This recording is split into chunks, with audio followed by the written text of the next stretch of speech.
एक cricket match जो सिर्फ एक मैच नहीं था, ये एक ऐसा मुकाबला था जो सिर्फ मैदान पर नहीं बल्कि पूरे देश के दिलो दिमाग में खेला गया। आज हम बात करेंगे उसी मैच की जिसने सचमुच देश को दो खेमों में बांट दिया था। एक तरफ जीत का जबरदस्त जश्न और दूसरी तरफ उसी मैच का पूरा बायकॉट। ये एक अजीब सी पहेली है ना? मतलब एक ही मैच पर इतनी अलग अलग, इतनी जबरदस्त प्रतिक्रियाएं। आखिर हुआ क्या था? तो चलिए थोड़ा पीछे चलते हैं। ये सब शुरू कैसे हुआ? हुआ यूं कि जब एशिया कप में भारत पाकिस्तान मैच का ऐलान हुआ तो बहुत से इंडियन फैंस के लिए ये सिर्फ एक क्रिकेट गेम नहीं रह गया था। उन्होंने एक साफ फैसला लिया कि वो ये मैच नहीं देखेंगे, बिल्कुल नहीं। और देखिए, उनका तर्क भी अपनी जगह बिल्कुल साफ था। उनका कहना था कि जब देश आतंकवाद का दर्द झेल रहा हो तो ऐसे में पाकिस्तान के साथ क्रिकेट खेलना ये उन शहीदों और उनके परिवारों की तौहीन करने जैसा है। जाहिर है, भावनाएं बहुत बहुत ज्यादा थीं। इस पूरे बॉयकॉट मूवमेंट का जो मूल मंत्र था ना, वो इस एक लाइन में छिपा है: खून और पानी एक साथ नहीं बह सकता। ये सिर्फ एक नारा नहीं था, ये एक बहुत ही ताकतवर, एक बहुत ही इमोशनल मैसेज था। साफ साफ कहा जा रहा था कि जब देश की बात आती है तो खेल और राजनीति अलग अलग नहीं हो सकते। लेकिन कहानी में एक बड़ा ट्विस्ट आना अभी बाकी था। जब सब कुछ इस बायकॉट और विरोध के माहौल में डूबा हुआ था, तभी मैच के ठीक बाद कुछ ऐसा हुआ जिसने पूरी बहस का, पूरी कहानी का रुख ही मोड़ दिया।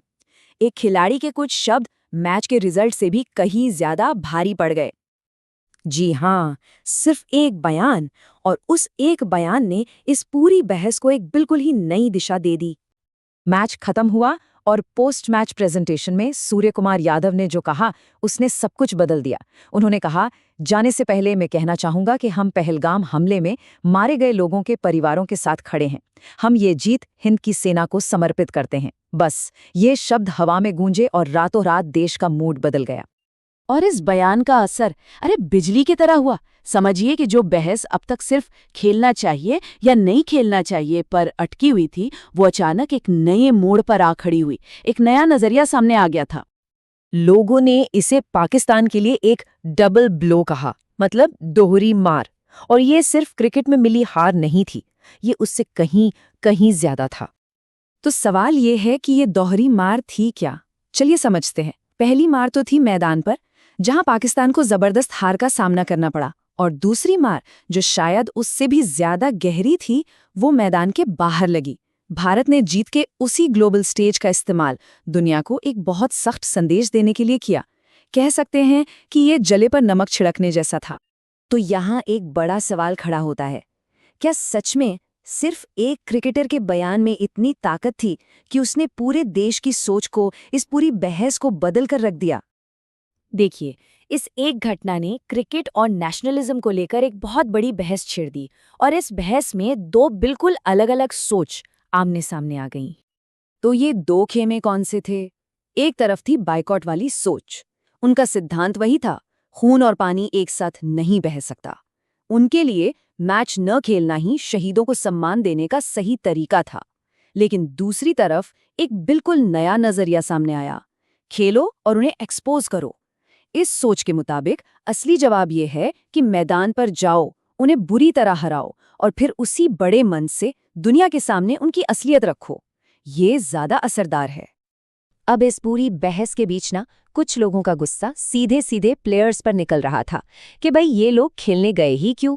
लेकिन क्या ये गुस्सा सही जगह पर था? क्या ये फैसला खिलाड़ियों का होता है? आखिर खेलने या न खेलने का फैसला लेता कौन है? चलिए इस बात को भी साफ कर लेते हैं। सच तो ये है कि खिलाड़ियों को टारगेट करना सही नहीं है। देखिए, पाकिस्तान के साथ खेलना है या नहीं, ये फैसला भारत सरकार की फॉरेन पॉलिसी का हिस्सा होता है। ये सरकार तय करती है कि टीम इंडिया किसी मल्टीनेशनल टूर्नामेंट में खेलेगी या नहीं। खिलाड़ी वो तो बस उस फैसले को मानते हैं, वो ये पॉलिसी बनाते नहीं हैं।